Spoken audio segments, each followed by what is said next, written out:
আজ 1st জানুয়ারি ২০২৬ কিন্তু আমাকে খেতে হলো আলু ভাতে ভাত। কিন্তু কেন? আমাকে আলু ভাতে ভাত কেনই বা খেতে হলো? তো হ্যালো এভরিওয়ান, আমি মল্লিকা চলে এলাম আরেকটি ভ্লগ ভিডিও নিয়ে। তো আজকে আমার ভ্লগটি শুরু করলাম সকাল ৭টা থেকে। তো ফার্স্ট উঠে আগে আমি ব্রাশ করে চান করতে চলে গেলাম। ব্রাশ করতে, করতে আমার যে রান্নাঘরের কাজগুলো যেমন মানে পর্দাগুলো তুলে দেওয়া এগুলো করে চান করে নিলাম। চান করে এসে আমার ফার্স্ট যে কাজটা সকাল, সকাল আমাকে ওষুধটা খেতে হবে। যে ওষুধটা না খেলে আমার কিন্তু প্রাণের রিস্ক আছে। ওষুধটা খেয়ে আমাকে চলে যেতে গেলে হলো দোকানে। যেহেতু আজকে 1st জানুয়ারি টিএমসি প্রতিষ্ঠাতার দিন, তো আমাদের দোকানে একটু ভিড় হয়েছিল। তো সেখানে আমার ৩ ঘন্টা কেটে গেল। দোকান থেকে এসে কোনরকম ভিড়টা কমতে আমাকে এসে ঝাঁট দিতে হলো। আগে যেহেতু বাসি ঘর ঝাঁট দেওয়া হয়নি, তো আগে আমি ঘরটা ঝাঁট দিয়ে নিলাম। ওদিকে আমার শাশুড়ি মাও চান করে চলে এলো। যেহেতু আজকে বৃহস্পতিবার সেহেতু পূজাটা কিন্তু উনিই করবেন। তো ঘরের পূজাটা উনিই করে, উনি না থাকলে আমি করি। তো ওদিকে মা গেল চান করে পুজো করতে। আমি আমার এইদিকে কাজগুলো করতে লাগলাম। তো ঘর ঝাড় দিয়ে ফার্স্ট কাজ আমার উনুনে নাতা দেয়া। তো যেহেতু আমি বললাম যে বাসি কাজটা করিনি, তো সেহেতু আমাকে উনুনটাও নাতা দিয়ে দিতে হবে। তো আমি বাসনগুলো গুটিয়ে আগে উনুনে যেন মাটি এনে, গোবর এনে আমাকে উনুনটা নেতিয়ে দিতে হলো। তো উনুনটা এখানে আমি নাতা দিচ্ছি।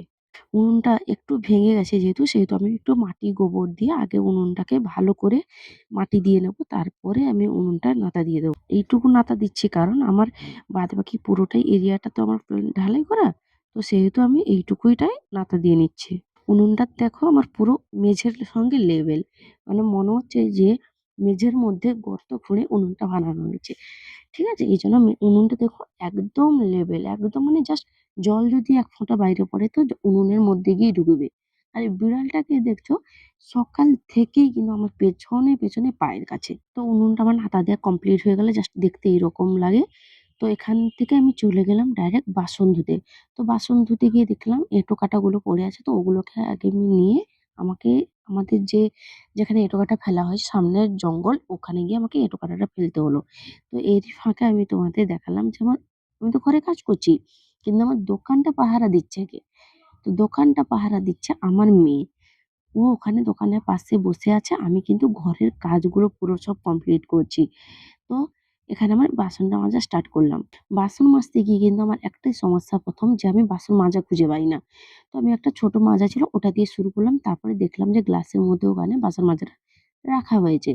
তো বাসন মাজতে, মাজতে আমাকে দোকান থেকে হাঁক মারলো। সেরকম হাত ধুয়ে গিয়ে দোকানে আমি কাস্টমারটা ছেড়ে দিয়ে এলাম। তো ছেড়ে দিয়ে এসে আমি আমার বাকি কাজগুলো কমপ্লিট করে নিলাম। এখনো কিন্তু আমার চুল চিরুনি, সিঁদুর পরা, খাওয়া কিন্তু কিছু হয়নি। এখন কিন্তু বাজে 12:30। বুঝতে পারছো? 12:30 বেজে গেল। তো আমি আবার দোকানে আমাকে কাস্টমার ডাকলো। আমি আবার দোকানে চলে গেলাম। দোকান থেকে এসে তাড়াহুড়োয় দোকানে যাওয়ার আগে তাড়াহুড়োয় ডাইনিং টেবিলে আমি বাসনগুলো রেখে দিয়েছিলাম। তো দোকান থেকে এসে আগে আমার ডাইনিং টেবিলটা বাসন গুটিয়ে পরিষ্কার করলাম। তো এই যে দেখো আমার ডাইনিং টেবিল আর এই দেখো আমার বাসন র‍্যাক। আমার বাসন র‍্যাকটা কেমন হয়েছে তোমরা কিন্তু জানিও। তো সবকিছু করে আমি চলে গেলাম ডাইরেক্ট ভাত বসাতে। তো আমার ইচ্ছা হলো আজকে বাইরের ওই উনুনটা জ্বালিয়ে ভাত করতে। প্রতিদিন তো ঘরের মধ্যেই রান্না করি। আজকে আমার ইচ্ছা হলো যে বাইরের উনুনটায় রান্না করি। তো যেহেতু বাতাস লাগবে সেহেতু আমি একটু টিন ঘিরে দিলাম। আর ওইদিকে দেখো আমার শ্বশুর বসে রোদে বসে আছে। এরই মধ্যে আমি কিন্তু খেয়াল করিনি আমার মেয়ে ফোন নিয়ে ও তার এদিক ওদিক মুখ পেঁচিয়ে দেখাচ্ছে। তো ওকে বকে ওর থেকে আমি ফোনটা নিয়ে ফোনটা স্ট্যান্ড করে নিলাম। এদিকে আমার উনুনটা আমি জ্বালিয়ে নিলাম। তো দেখো উনুনটা আমার কেমন হয়েছে। উনুনটা আমি আমার শখে যেহেতু বানিয়েছিলাম। ওইদিকে ভাত হাঁড়ির জল গরম হতে, হতে মেয়েকে তেল মাখিয়ে ওকে শ্যাম্পু করে চান করাবো যেহেতু, তো ওকে আমি স্নানের জন্য রেডি করে নিলাম।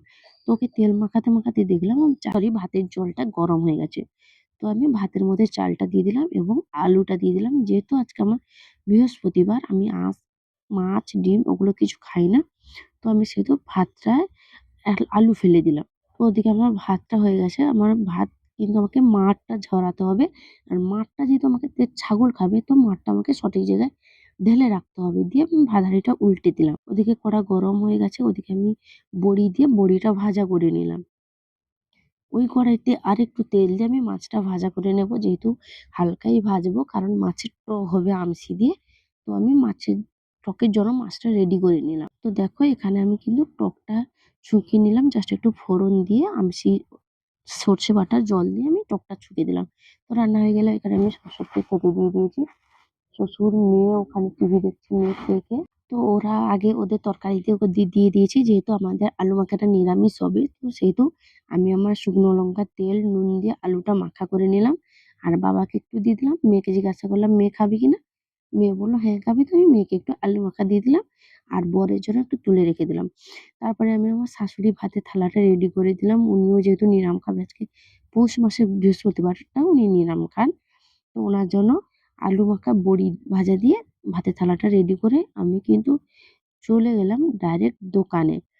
তো দোকান থেকে এসে যখন খেতে বসবো, দেখি বেলা বাজে ৩টে।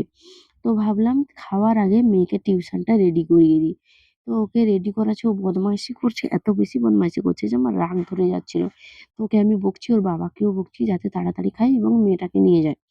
তারপরে মা এসে বলল যে মা বাচ্চাটাকে নিয়ে যাবে।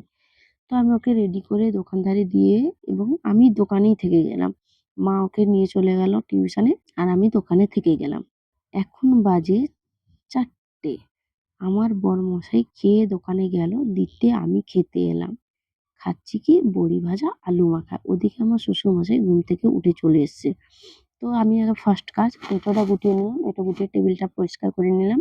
তো এঁটো গুটানোর পরে আমি খেয়াল করলাম যে শাশুড়ি মা চাল ভিজিয়েছে চিটি পিঠা করবে বলে, শ্বশুরমশাই খাবে বলেছে। ঢাকা দিয়ে ভালো করে আমি গেলাম ঘর ঝাঁট দিতে। ঘরটা ঝাঁট দিয়ে চলে গেলাম সোজা ডাইরেক্ট একদম ছাদে জামা কাপড় তুলতে, কোনো রকম টাইম নষ্ট না করে। তো ছাদে কাপড় তুলতে গিয়ে দেখি শাশুড়ি মা পাশে ছাগল চড়াচ্ছে এবং পাশের বাড়ির যার সঙ্গে কথা বলছে। তারপরে আমি খেয়াল করলাম যে আমি সিঁদুরটাই তো আজকে পরিনি তাড়াহুড়োতে। তো তারপরে আমি চুলটা আঁচড়ে সেইভাবে সিঁদুরটা পরে সোজা চলে গেলাম দোকানে। কি তারপর দেখছো যে আমি খুচরো গুনছি। হ্যাঁ, সন্ধ্যাবেলা আমি খুচরো গুনছি। আমাদের একজন দাদা আছে, ও খুচরো নিয়ে নোটগুলো দেবে বলে। খুচরোটা গুনে দিয়েছে, আমি লেগে গেলাম আমার কাজে। চালটা বাটতে, হ্যাঁ, পিঠের জন্য চালটা বাটতে। তো চালটা বেটে সেরেই আমি নারকেলটা কুড়বো। তো নারকেলটা আমি ছাড়ানোর জন্য বরকে বলেছি। তো বর ওদিকে নারকেলটা ছাড়িয়ে দিচ্ছে।